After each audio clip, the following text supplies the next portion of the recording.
I'm Ron Kester. I'm one of the co-chairs of the advisory committee and just wanted to welcome everyone to our third Fact versus Fiction Zoom meeting that the advisory committee has sponsored. The prior two, if you'll remember, dealt with the status and future of the golf course and flood mitigation. Before we, when we go to the next slide. I just wanted to recognize some of the people on the advisory committee and explain a little more.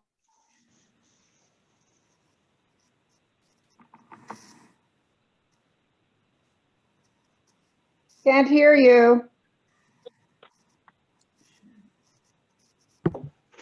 Ron, you're on mute. There you go. I'm on mute. Hi, everyone.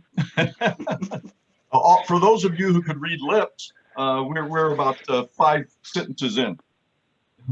Want to invite and thank everyone to join us. This is the third Fact versus Fiction Zoom meeting that we've held. The first two, if you remember, had to do with the current status of the golf course. The second one had to do with flood mitigation, and today's has to do with emergency evacuation and wildfire. All three of those areas were areas of concern that we had heard the community express. These are sponsored by the advisory committee. I'm one of the co-chairs of the advisory committee. And the advisory committee is an all-volunteer group of longtime Camarillo Springs residents with 3 primary goals. One, we want to preserve golf at Camarillo Springs. We want to protect the existing homes from dangerous flooding. And we want to ensure that impacts from new homes are minimized to the maximum extent possible. Next slide, please. Camarillo Springs Advisory Board, just to introduce who we are, John Gardner, Hal Hyman, myself, and Gary Lewis, we're all co-chairs. You see our emails there, and if you have any questions anytime, you're more than welcome to send an email to us or put it on the preservecamarillo-springs-golf.org website, and we'll get back to you. But just to thank the others, it's not just the 4 of us. We also have Rich Wagner and Greg Sayer, Greg O, and Bob Spielman on the core of the board. And then also 75 members who served on various subcommittees, subcommittee for food and beverage, subcommittee for golf, and the subcommittee for trails and open space. We also want to thank those over 400 people who have attended the various community input meetings that we've had to identify what our concerns were and what we had as far as preferences for any development, what our requirements were, and then also the reviewing what the plans were and how well those responded. So we have had significant community input. And one of the things I wanted to do is to thank New Urban West, the developer, for being open to that input, for actually proactively going out and soliciting that input and responding to it. It's one thing to listen, it's another thing to actually make hard responses to it. And the current plan reflects all of the responses that have come from the community. It really reflects what the community plan is. Well, as I said, today's webcast is dedicated to the topic of emergency evacuations and wildfires in Camarillo Springs. Before we get to it, let's go to the next. We're trying to make this, we can't make it interactive, but we want to make sure that we answer any questions which come up. So if you have a question, ask us in the chat. And if you look here, you can see where it is. Typically, it's either at the bottom or the right hand. It'll say chat. You click on it and you put in what your question is, and we will gather those questions. There may be multiple questions on the same topic, so we'll group them. And then typically at the end, we will then have a time where we go through those questions and we answer those questions. We would like to ask you, if you could, to restrict your questions to this topic, mainly because it's a limited time period. We want to make sure that we get all of those asked. If you have any questions or comments regarding any other topics, feel free to submit them, but we'll hold those until later and we'll answer those offline to you.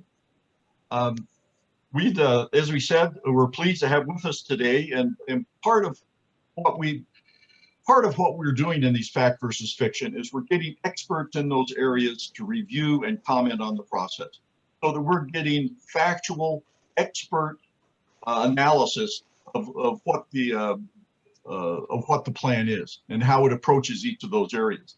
Today, when we're talking about evacuation and we're talking about fire, we're really pleased to have with us retired Ventura County Fire Deputy Chief Vaughn Miller. He has served the community for over 35 years in the fire department, and I'll let him go over his background with you and then go into what his review and analysis has shown. Chief Miller. Thanks, Ron. I appreciate the introduction, and thank you to the community members who are logging in just to hear the information, and it just shows the amount of interest that the community has in this project. Like Ron said, I'm Vaughn Miller. I've served with the fire department for 36 years. I just retired in 2019. I worked everywhere in the Ventura County area. I spent about 10 years or so, a little bit over, as a fire and as a driver and a captain in Camarillo at the station by the post office, and before that by the old station by Disdar Park. So I have quite a bit of experience in the community there in Camarillo. After I left Camarillo, I got promoted into administration and worked my way up to deputy fire chief, where I was responsible for the day-to-day operations of the department. I did that job for several years. Like I said, just retiring in 2019. At the same time, I also was qualified as an incident commander, as the highest level of incident command you can get in the state, which is type 1. And where that comes to bear is an incident like the spring fire that Camarillo Springs experienced. For sure, I was in command of that fire. I was in command of the Woolsey fire for a portion of the time. I was present when the Hill Fire started in 2018 and watched it ramp up and burn across the top of the Canal Grade. So I've been around for a while. Much of what you're going to hear me say today is really, I'll reference the fire department itself, or county building officials, or even the sheriff's department as I talk about evacuations. And the difference between having one of them here talking to you today and me is only a very slight point.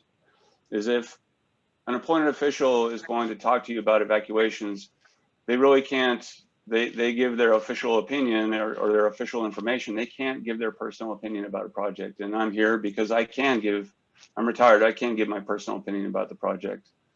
But I will tell you first and foremost that I wouldn't give it if I didn't believe it, and I couldn't look you in the eye and tell you that this is what I truly believe. So all that being said, that's why I'm sitting in front of you today. And I guess I'm going to kick off talking about the development review process, but I want to talk to you about it in a context of it. It's very systemic.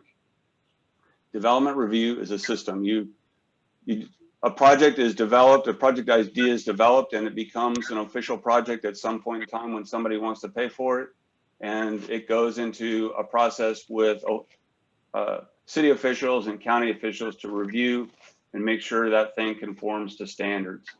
And the standards that we have today are very, very safe, incredible. I mean, I was thinking about it in the hours before this meeting, is that I can't remember a time when our building standards got less safe or less stringent. So as they've developed over the years, I mean, all we do is take a look at what has happened and try to see how we can fix it from a code perspective. And that's speaking for the fire department and as a building official too. They have the same motivation. So when a project goes through that process and relates to, and I just want to relate to the emergency access and aspects of this project. I mean, the fire department itself, and they're the ones that speak for, they're review officials that speak for the fire department. They make sure that they have good access for not only vehicles, but for fire apparatus. It's okay.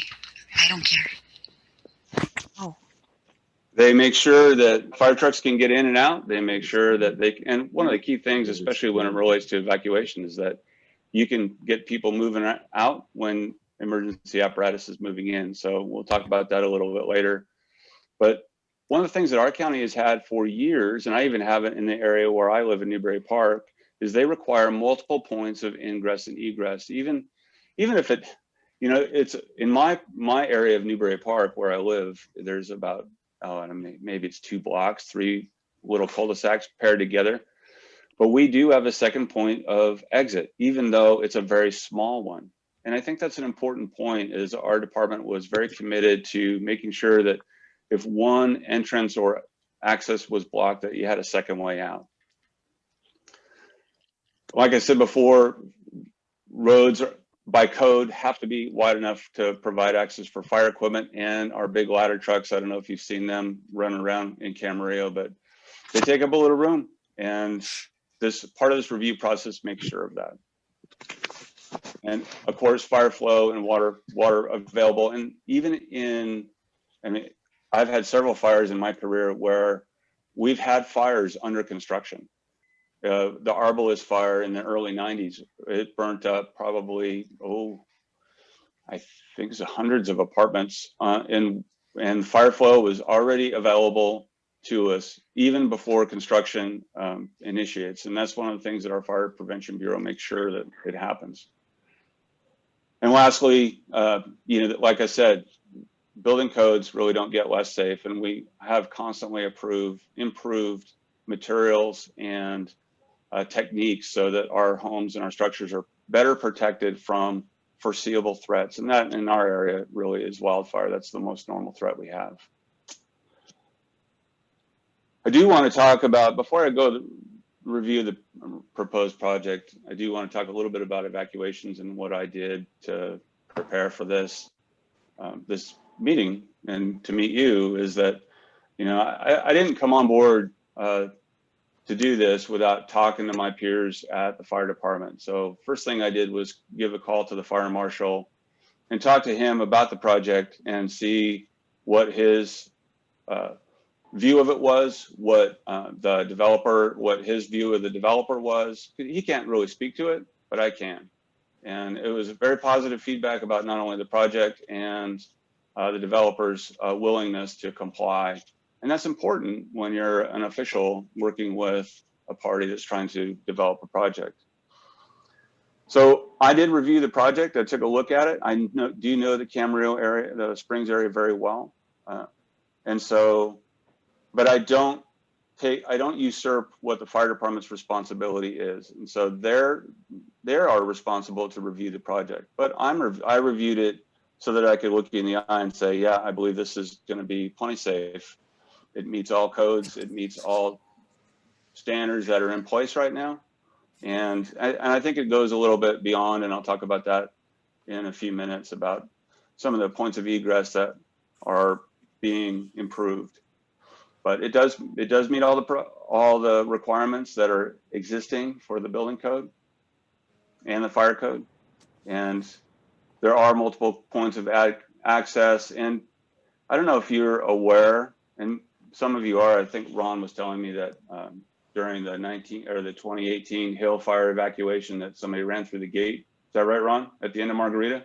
Correct. Yeah. Yeah, and that's been there, I think, ever since the mobile home development was there. Ever since the first development, I think that has been there behind the golf course. And I don't know if all of you are really aware of it, and that it's really a great, actually a third exit for the existing residents, not even talking about new residents, but it's a great way to get out. It takes you out of all the stop signs and gates that are controlled on Camarillo Springs Drive, and gets you onto Ridgeview Road and then down to Ador Lane and off to Pleasant Valley. So it's a good point of access, and I think that the team here is working on making sure that it's very seamless to use, and now as soon as practical. And like I said, the project does have adequate space. It's really default. If it's gone through the fire department's approval, then they do have that access and that space. So there's really no issue there from my perspective. So again, from my perspective, this project is, it's a good project. It's got a good reputation. I think it's my experience in the few weeks that I've been involved in it, that they're very willing to work with community members, and that's not common, and it's great when they do that. Are there any questions for me at this point that you want? Yes, absolutely. So I think that Jonathan talked about wanting to catalog some of the questions and then share them at the end. I'm happy to respond to anything. Chief, do you think you could spend a couple of minutes and just go over, a lot of people don't understand how the fire department views evacuations. No, and what the fire department goals are. You know, we think about evacuation as we want to get in the car and out of the area as quickly as possible. And I'm not sure the, Well, it's evacuate. Our firefighting system is a system. One component of that is evacuation. So when we have a fire, we try to figure out where it could potentially go, and we try to get the people out of the way or make them safe. So that's really our first objective, is to try to, once we figure out where it's going to go, is to get people out of the way. And so we have 2 levels of evacuations that we currently have in the county, and one's voluntary and one's mandatory. So we try to do this very judiciously. It's difficult to get down to individual streets in many cases, especially when a fire is moving or building very quickly and starting to really move. So if we have a small fire in an area where it appears to threaten a small neighborhood, maybe a couple houses, maybe we'll just close it off to the public. Maybe we'll just evacuate the street and call it good. But when we have a major fire that's driven by a Santa Ana wind that has potential to really spread, we take bigger bites of the community. And that's important to understand, because there's a reason for it. One, it's simple for people to understand, and it's simple to communicate to the public. Also, the big block of residents or area that we evacuate is now being cleared for emergency access, so that we can get in and fight the fire and do our jobs. So it's the bigger the fire, the bigger the block.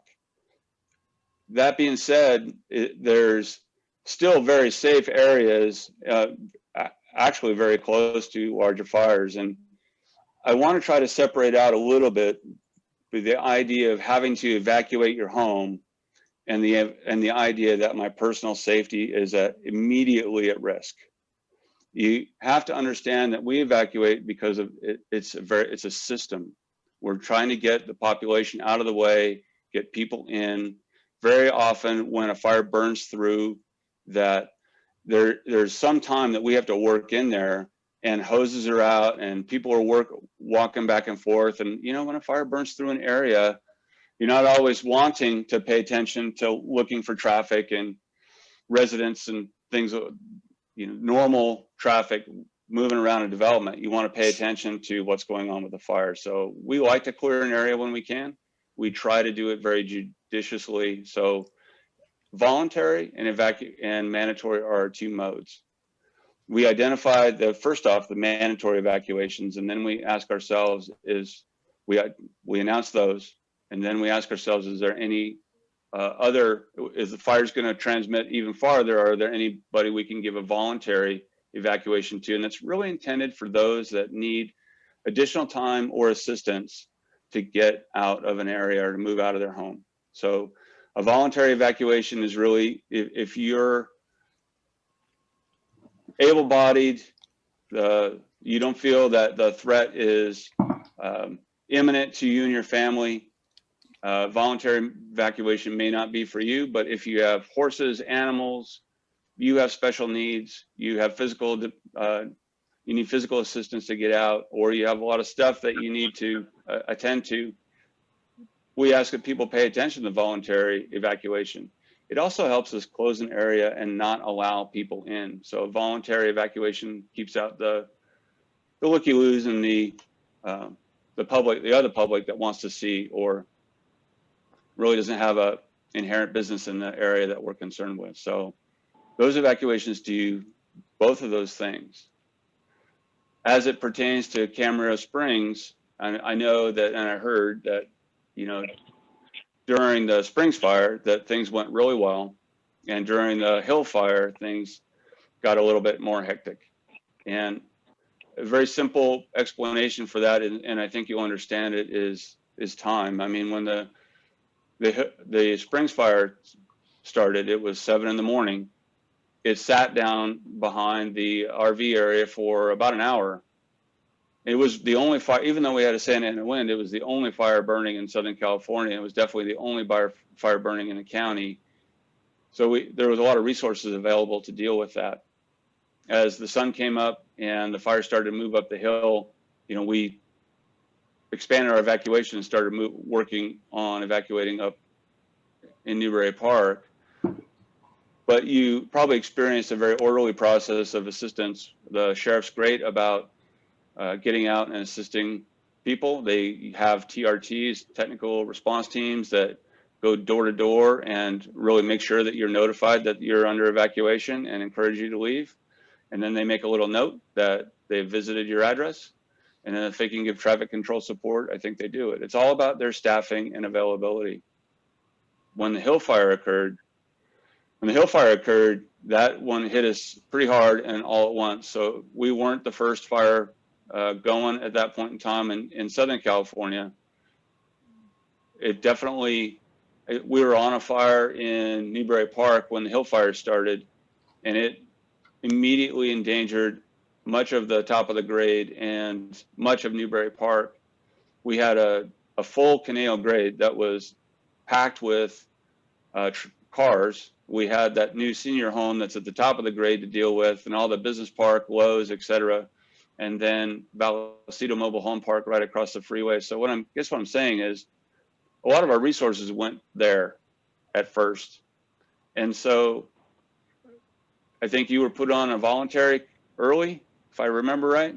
Ron, you may correct me, but if needed.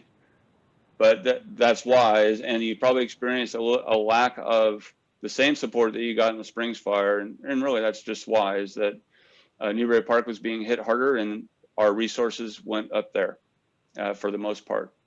And that's just the reality with evacuations and fire management in general, is that we do our best to prioritize.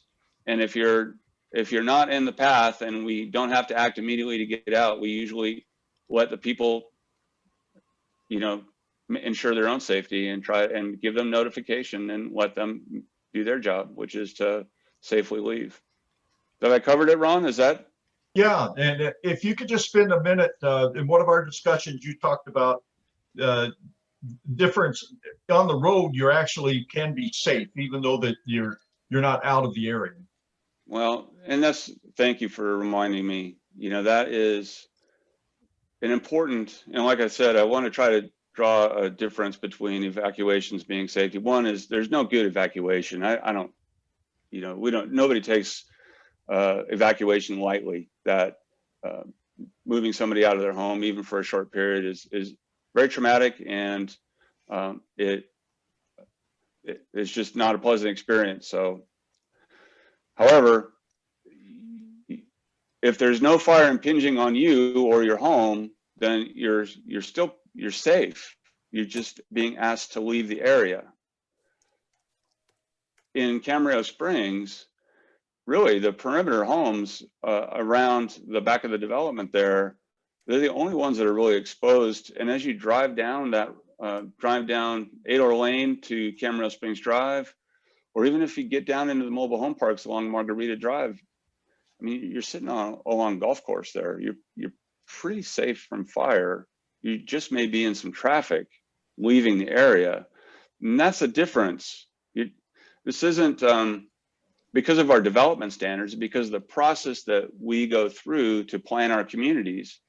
We don't have the same threats and risks that are present up in Northern California, where you have to drive through a wilderness area just to get out of your home or community. That's not the case, especially in Camarillo Springs.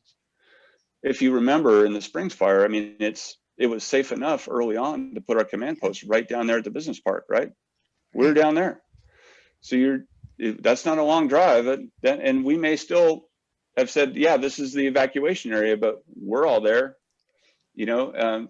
And I guess what my point is that you get down the hill to the golf course, you're pretty safe. And the last thing we would want you to do, asking you to evacuate, is to panic, to feel like your life was in danger, when really what we're asking you is the fire could potentially burn through this area.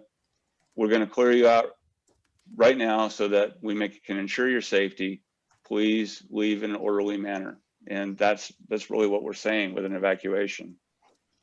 I have Okay. a couple of questions, Thank you. if I may. If you put it over the chat, we'd appreciate it. Well, I tried, but it just won't go in. If you could try again, we have two questions, Chief. I think you've already answered them. One is, how will everyone be evacuated in the event of an emergency? And you've just gone over that.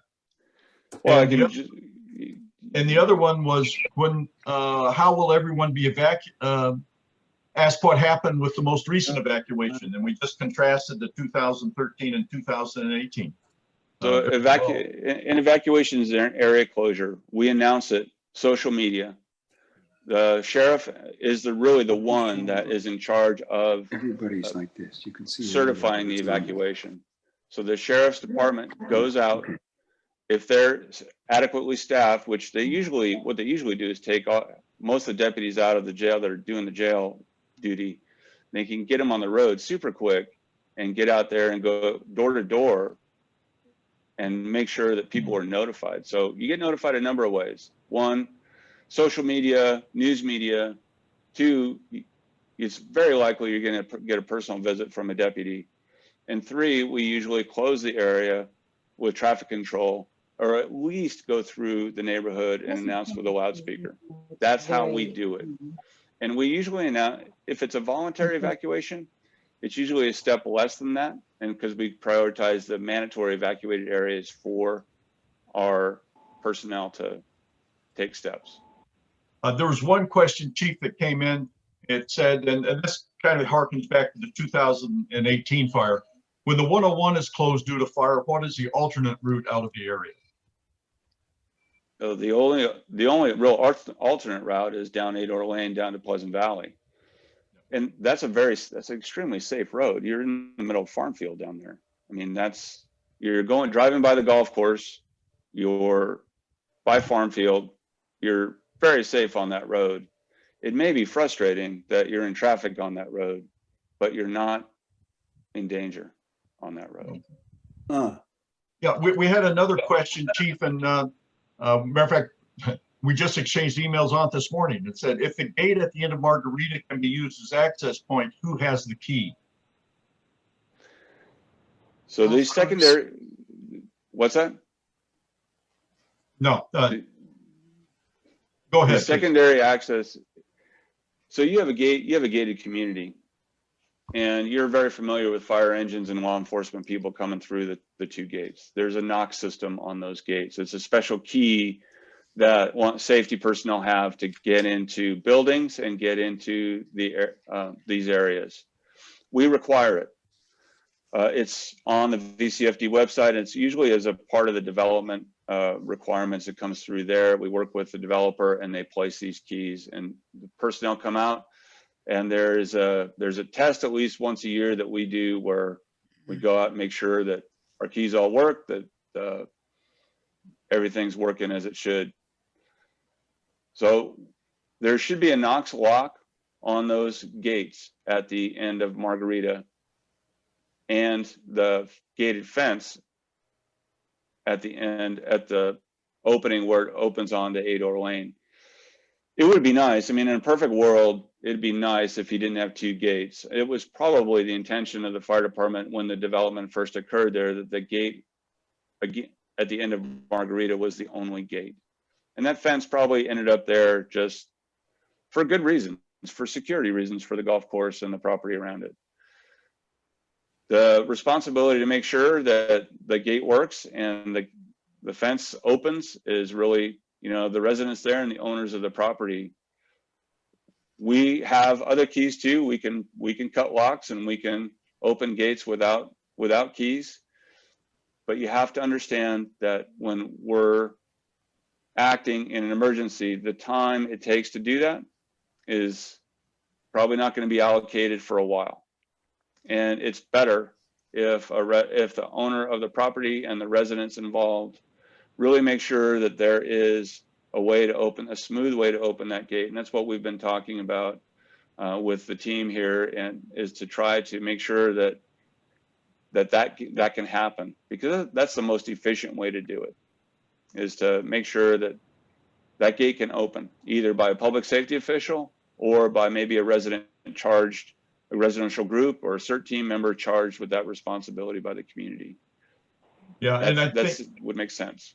thank you very much. And I think just a little addition, we've been talking to the CCV CERT team because obviously CCV owns the Margarita Gate and the golf course, who owns the gate that then exits out onto Ridgeview from that road, and beginning the coordination efforts to make sure that there's a responsible person for that the locks are coordinated, and that we can open those up if the need does arise. So that issue has been recognized, and it is being currently dealt with. No, I appreciate that. And, you know, I mean, it's human nature to go out the way you always come in, and to use the gate you normally use. That's just the way people are. You know, the extra step to make sure that this gate at the end of Margarita is seamless, and then, you know, working with the residents so that they're aware of it and they can remember it in the moment and utilize it, that takes the load off of the other two exits, right? And it gets people to a really safe part of the area very quickly. Last thing I really want to talk about before we go to, I guess I'll wrap up, is, you know, wildfire preparedness is, you know, there are public safety agencies responsible for mitigating wildfires, but our own safety, my own safety, is my own responsibility, and I have to take that responsibility to prepare myself and my family for the threats that could befall them, and wildfire is one of them. I live in an area just like you guys. There's brush all around my house. We have an evacuation plan. We know what we're going to take. We know where we're going to meet, and, you know, that's it. Yeah, there's going to be loss. Yeah, it's not going to be fun, and yeah, we're not really wanting to do it, but we have it. And when the wind blows, you know, that's the warning shot across the bow that something could happen that day in your area. And I would just encourage you, all of us as residents of this community, sometimes we get Santa Ana wind fatigue and fire weather fatigue, and there's a red flag day, and and pretty soon we don't even notice it's a red flag day, and pretty soon our evacuation plans are, you know, been forgotten. And then all of a sudden, you know, it does happen in our neighborhood. And I just encourage everybody to just fight against that, because that's our piece of the pie. And if we, you know, we're worried about our own safety or our family's safety in that where we were, you know, you can take action ahead of an official action for sure. You can leave early. You know, that's okay. And you can come back. So that's just, you all have to make that individual assessment for yourself. But I appreciate your time and listening to me about this project and about wildfire safety in general. Again, you know, I'm not trying to take an official position, but I will state, as a 36-year fire veteran and a veteran of several fires in the Camarillo Springs area, that I do believe that if the development continues as it is working with the officials and its community to do everything that's required of them, then it's going to be safe from wildfire. It will, for sure. And I've reviewed it, and my peers that are tasked with reviewing this have that position at this point.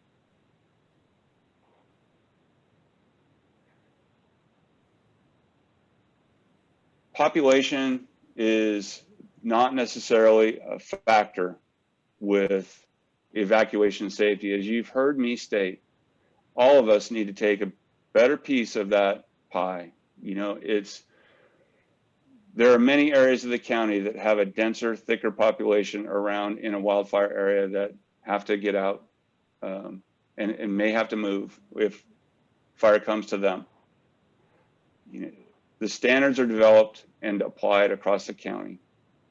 This area is no different. However, if there are specific areas of concern, I do know officials will address them. But if their opinion is that the current standards are adequate, then that has to be the case. And adding population doesn't necessarily increase your risk. And like I said before, being in traffic is not the same as being under a threat from fire. And I hope that helps you when you're tasked with the next evacuation. Because really just driving down the hill to the gate and waiting at the gate for it to open to get out, in that area, you're pretty darn safe.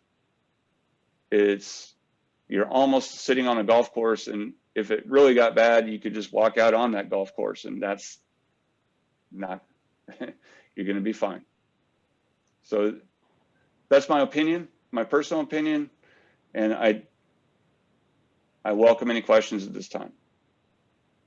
Okay, so it sounds as if, Chief, that one, you said be prepared beforehand, which is always good. Now, I seem to remember, I don't know if it's on the fire department website or emergency services, where they have lists of, checkpoint lists of things to prepare before in times of wildfire or something. But I know as far as the springs, our CERT team has sent that around. I'm sure CCV CERT team has sent that list around, and we'll see if we can't get that list and post it to our website if anyone is interested. You're right, Ron, and it's called the Ready, Set, Go program. It is Okay. on our website. There are brochures in multiple languages. You can get assistance from the fire department to help your community at any point in time by doing a presentation on Ready, Set, Go, or even on wildfire safety like I'm talking today.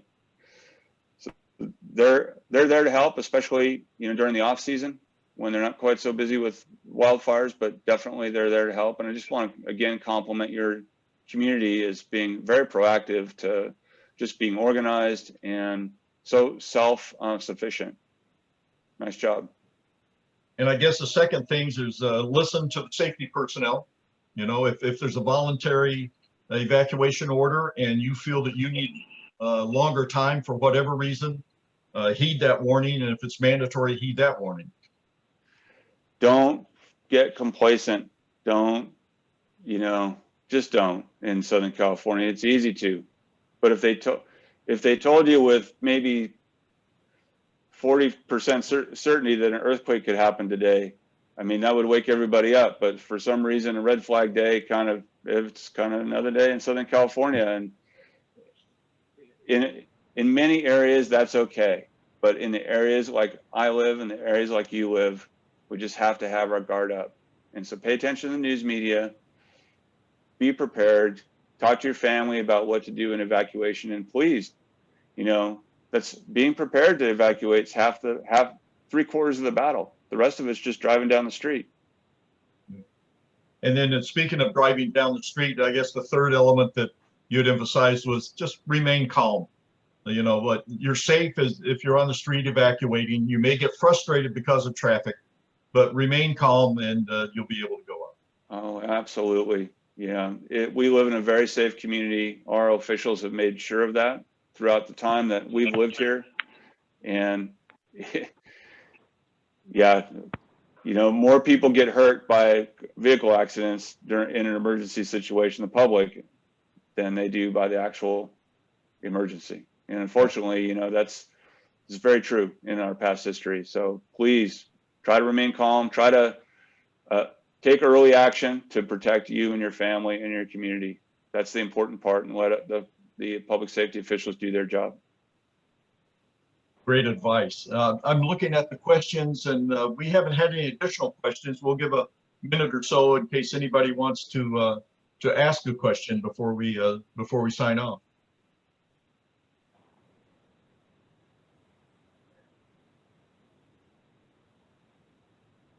No, I don't see any additional questions coming in.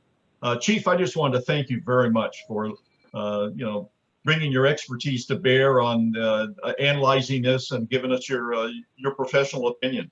All of us have concerns about it, and we really appreciate your expertise and advice on it. You know, I did 36 years in public safety, and I loved helping the community, and hopefully I've helped you feel a little safer today, because that's in my heart what I believe is happening here. I mean, just by virtue of you discussing the project is, such an organized way is going to make you safer and going to make you have a better community that you want. So congratulations for that. Thank you very much. And everyone who's attended, thank you very much for attending. Again, if you have any questions that come after you've signed off, please feel free to email us, feel free to go on the website and ask them, and we will get back to you. And again, this is part of our fact versus fiction series. We're just trying to get facts out there to give you the information you need to feel more comfortable and also to make an informed decision. On behalf of the advisory committee, thank you very much, and take care. Have a happy holiday.